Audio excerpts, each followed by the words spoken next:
Hello race fans, Keith Collentine here. We're going to take a look at the new Hanoi circuit in F1 2020 in this video. We're checking out a preview version of F1 2020, so these are not the finished graphics that you're going to be looking at. We're going to take a racing point for a spin around the circuit.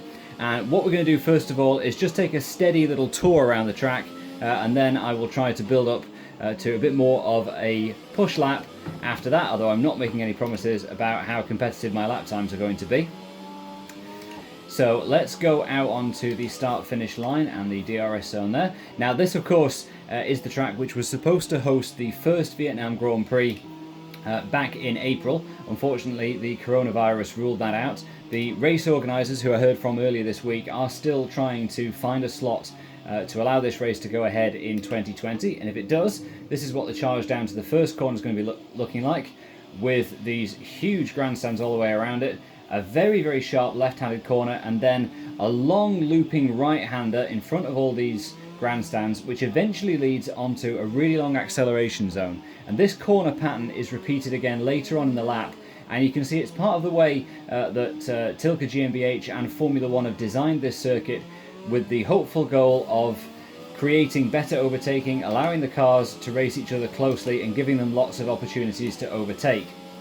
And as you'll see when I take a look at the faster lap later on, one of the keys to getting a quick lap around Hanoi is really nailing the exits from those corner complexes so you can get onto the long straights as quickly as possible. This is the second of those complexes of bends, and again a really tight right-left chicane, and again a long looping bend in front of the stands, and then you have to tuck the car in, straighten up for the next acceleration zone and DRS zone to boot as well.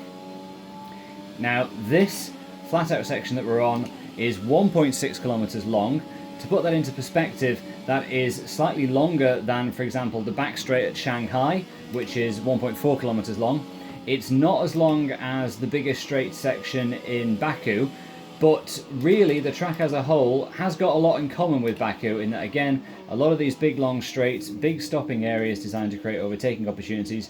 This is the slowest corner on the lap, very, very sharp, hairpin left-hander at turns 11 and 12, down to first gear and maximum lock there. But it really is a circuit of two halves, Hanoi, and we're getting into the second part of it now, where the track gets narrower and the corners suddenly come at you thick and fast. It's a very high tempo section of the track, a lot of it is blind. Further on you've got a few asphalt runoff areas which are quite challenging from the point of view of avoiding them, so that you don't pick up those ever so costly track limit penalties that can be the bane of games like this. It leads into a sharp left-hander here, which is the last corner that you really need to nail in order to build up to a quick lap. So let's raise the tempo a little bit now.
So that clearly a long way off a particularly quick lap of Hanoi, but a little bit faster than our first tour around it. What does the track feel like to drive? Honestly, I mean, out of the two new tracks in F1 2020, it's not as much fun to drive on its own as Zandvoort, which is all swooping corners, undulations, big banked bends. This is a lot more stop-start.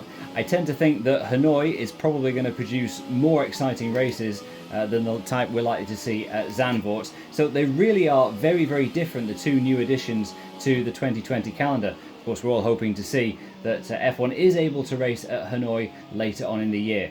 Now do check out the rest of our RaceFans YouTube account for more from our preview of F1 2020. And of course, we're really looking forward to getting our hands on the final copy of the game, so do keep an eye on racefans.net online and on social media for our review of the finished thing. Thanks very much for watching.